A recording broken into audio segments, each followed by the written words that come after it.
located on the ridge of Shackleton Crater at the South Pole for water and ice on hills, because that is where the water is.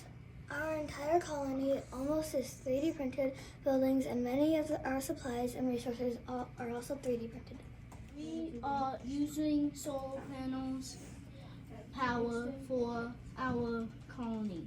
We have up to 200 days of constant sunlight on the ridge where we are located.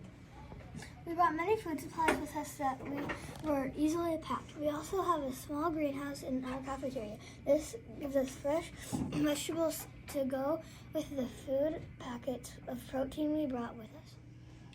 We are melting the ice at the South Pole and then pumping it into our colony.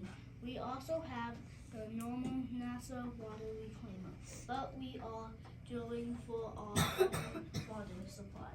In case it breaks down, we like to have a backup because water is part of our survival. We have an oxygenator supply that pumps air through our colony through the connection.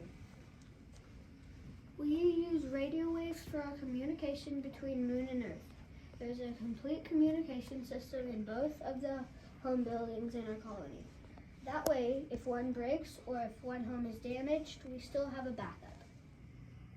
We have computers, tubes, pipes, cups, masks, analyzers, gloves, coats, microscope, lights, and many other scientific materials to conduct experiments. The lab is set up just outside of our colony living area where we found crashed meteor.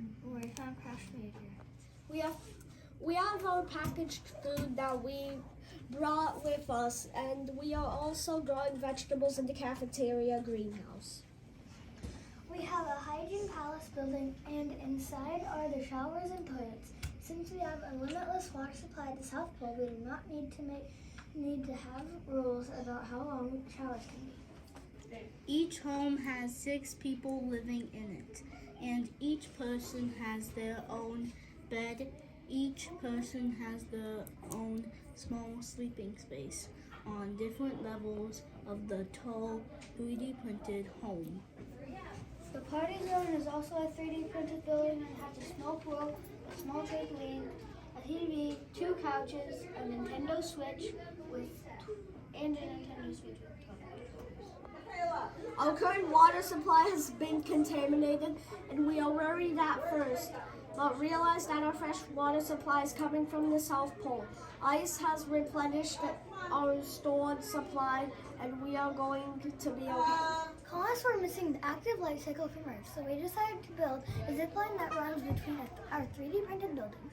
This has been fun to try, and it has raised everyone's morale. We are the Moon Germs! Bye-bye!